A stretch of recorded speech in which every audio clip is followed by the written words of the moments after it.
নৱেম্বৰ 17 কাতি দেওবাৰ। হঠাৎ মোৰ শৰীৰত দেখিলো এক চমৎকাৰ। মাক কলো, চোৱাচোন মা, কিনো হ'ল পাই? আই, মা আৰু আইতাই 108ৰ দৰে উৰুলিৰে দিলে হুলস্থুল লগাই। লগে লগে কৰিলে মোক গৃহবন্দী। বিচনাৰ পৰা মজিয়াবলৈ মোৰ শয্যাৰ হল অৱনতি।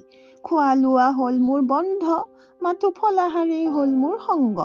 ভাবি ভাবি নাপালো একো কথা মুণ্ড। কি অপৰাধৰ বাবেনো পালো এই দণ্ড?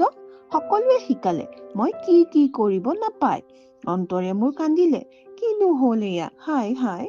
মায়ে দিলে মোক বুজনি, এয়া বোলে মানৱ সৃষ্টি প্ৰক্ৰিয়াৰ আৰম্ভণি। লাহে লাহে কথাবোৰ ভাল লগা হল। মোক চাবলৈ যে ঘৰখনলৈ কত মানুহৰ সমাগম হল। নিজকে VIP যেন লাগিল মোৰ। মোক লৈ যেন সকলোৰে চিন্তাৰ নপৰা হল ওৰ। মাজে মাজে মাৰ চকুত দেখিলো চকু পানী। মাৰ বোলে মোক লৈ আহিছে চিন্তাবোৰ বাঢ়ি। মানৱ অৰণ্যত থকা হিংস্ৰ পশুবোৰৰ পৰা বোলে থাকিব লাগিব বাচি।